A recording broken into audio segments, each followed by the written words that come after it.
All right, everyone, thank you so much for being here today. For us, it's a privilege to have you here. You are our guests. We are really honored to have you here. My colleague said, Smit, that is my name. I'm the Executive Director and Legal Counsel of Cause for Justice. We are a non-profit human rights and public interest organization based in the city of Cape Town, South Africa. I'm not the only panelist today, although I will be moderating and contributing. With me, I've got Drakenstein. She'll be sharing a little bit about parents' experience with comprehensive sexuality education, and also Professor Cse Content, an anesthesiologist and critical care specialist. He's flown in from KZN. Grateful to have both of you here. There's a fourth panelist who's not with us in person, but we will be sharing a video that we pre-recorded of an interview with Professor Nicola de Jager, and she's an associate professor in political science. So when we start to talk about sexuality education, comprehensive sexuality education, we have to put it in its proper context. And South Africa is a country like every country in the world has got its own problems. And, so some of the things that we've listed out there are real things that real people struggle with in this country of ours. So one of the, realities is domestic violence. Children grow within an environment where they are either the victim of the domestic violence or sexual crime, abuse or exploitation, or they live in a family where that type of relational ill or criminal behavior is rife. Poverty is a reality for many people in this country, and it has an impact on all levels within relationships and for individuals. Then the HIV/AIDS and TB epidemics and other STDs remain big causes of death in our country.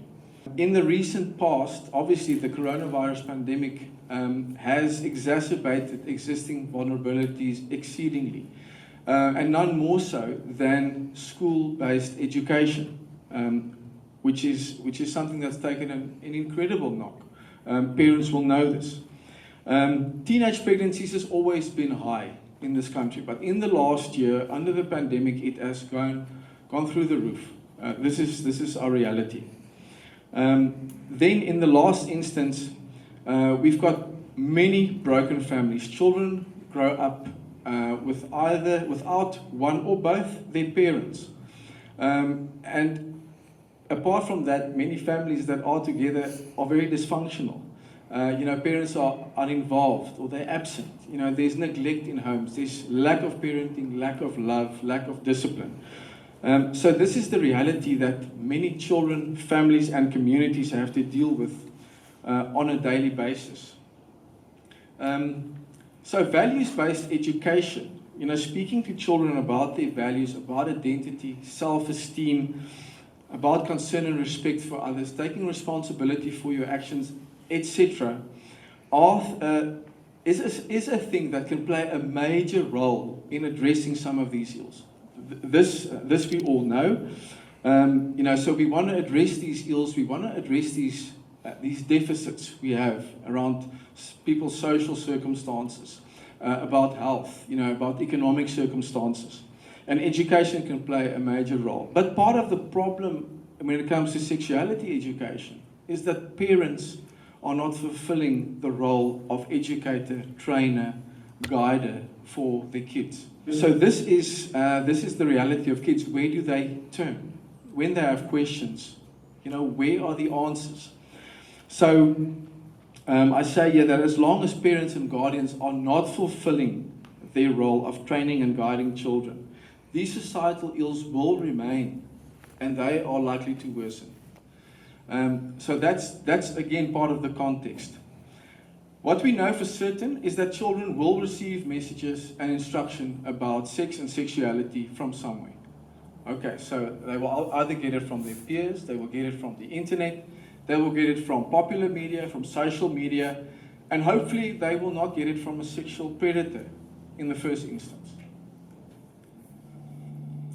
And so the state obviously has an interest to provide solutions. You know, we all in this together. You know, if we, you know, think about it, you know, everybody wants to do something to address the deficits, to address these ills we're challenged with. So I firmly believe that it is not government or the public schooling system's role and place to teach children about something as deeply intimate and values dependent as sexuality. So that's my belief, and I think that is the ideal, is that children should learn about sex and sexuality from their parents, in their homes, from guardians. However, until parents are fulfilling their role in this area and they address children's deficits, you know, around their values, their morals, their norms, knowledge and skills, you know, attitudes and behaviors, the state has a legitimate basis for intervening. And I think this is one of the key takeaways for all of us today, whether we are parents or whether we are people engaging with parents, is that if we want to reach a point at, you know, at some point in the future, hopefully it will happen in our lifetimes, that we can say, but we have an answer for our kids. We can speak to our kids about sex and sexuality. You know, here are the curriculums, here are the ways that we are able to address their questions. Until we reach that point, until we're trained and skilled, we really can't say to government, get out of the way. And so this is part of what we have to acknowledge as, you know, as people who are concerned. This is the reality. All right, so I want to get a little bit into the background of CSE to paint the picture. So way back in 2011, the South African Department of Basic Education, they initiated a process whereby to review South Africa's life skills and life orientation classroom teaching on sexuality against UNESCO, it's one of the United Nations agencies, against their international technical guidance on comprehensive sexuality education, with a view to address gaps by way of scripted lesson plans and then to incorporate these scripted lesson plans into the curriculum.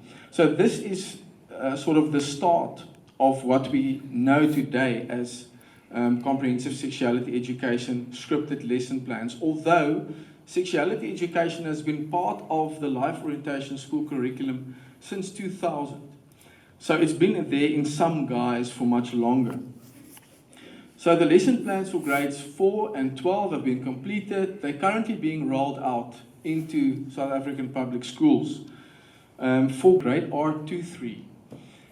They are currently developing scripted lesson plans, and they're also busy with a project to write a textbook to support teachers in the classroom. Right, so then I say all of this has been done with assistance of the international community. I've already mentioned UNESCO, United Nations Educational, Scientific and Cultural Organization, United Nations Population Fund, and USAID. So that was funding provided by the American government, the Obama administration, pre-2016. Then, early in 2019, prior to a big outcry from the public on this issue, we saw a report coming out about the scripted lesson plans, and what was reported is the following. The new scripted lesson plans are expected to be mandatory. A timetable for their implementation has been developed, and they have been assessed to institutionalize comprehensive sexuality education in schools. So this is what was reported. At the time, we were able to confirm with the Department of Basic Education that parents, as a stakeholder group, they were not involved and they were not consulted in the development of the new content. Right, so this content was developed without some or other parent involvement or consultation. So I've noted the pushback from civil society in 2018 and 2019 that parents were not involved and consulted. As part of the same report that I've mentioned, the February 2019 report, the study reported that parents were not familiar with the new scripted lesson plans content. So there were pilot studies done when the rollout started with the grade 7 to 9 scripted lesson plans. And what they found is that parents didn't know what their children were being taught. The life orientation educators said that they were not comfortable to teach the sexuality education part of the life orientation curriculum. And also, although school governing bodies and school management teams were in favor of teaching life orientation, generally they did not support the life orientation curriculum content. So their responses ranged from either no support to some support.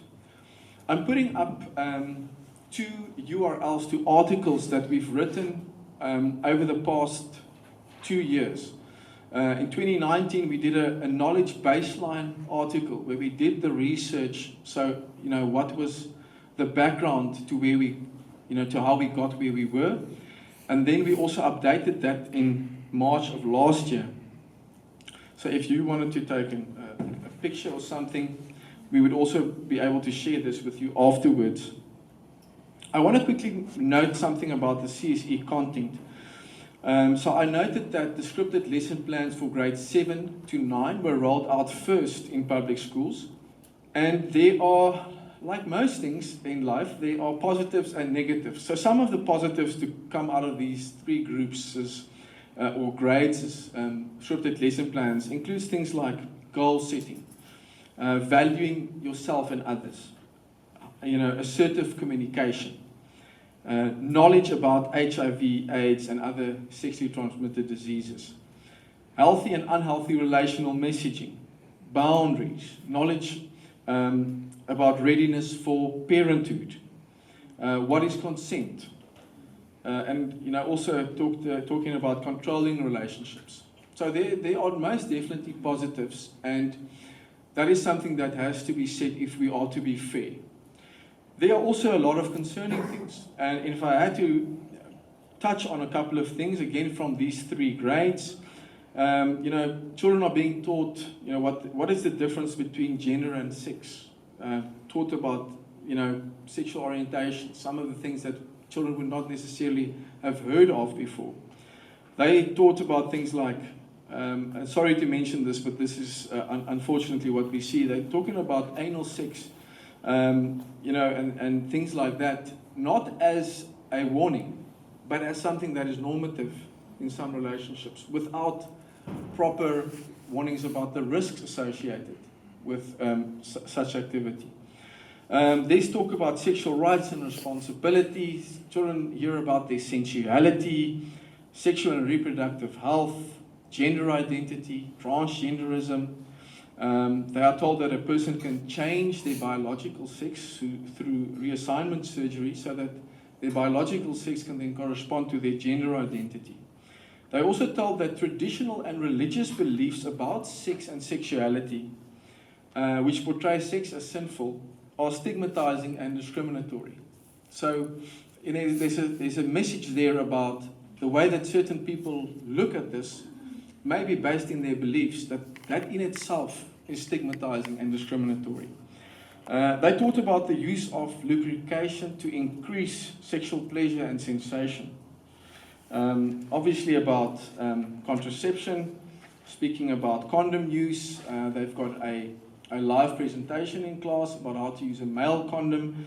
There's a graphic illustration in the books about the use of a female condom. And then there's also sensitizing of learners about sexual and reproductive health services, including abortion in their communities. So some of these things are presented in a factual manner, which many parents will feel would not be age appropriate to their child. But in some cases, the information are presented in an ideological manner, right? So there's a message about what is normative, what is acceptable, and that kind of things. And not all parents will agree with that message. Not all parents will be comfortable in saying, it's fine for you to act in a certain way, in terms of sexual relationships and so on.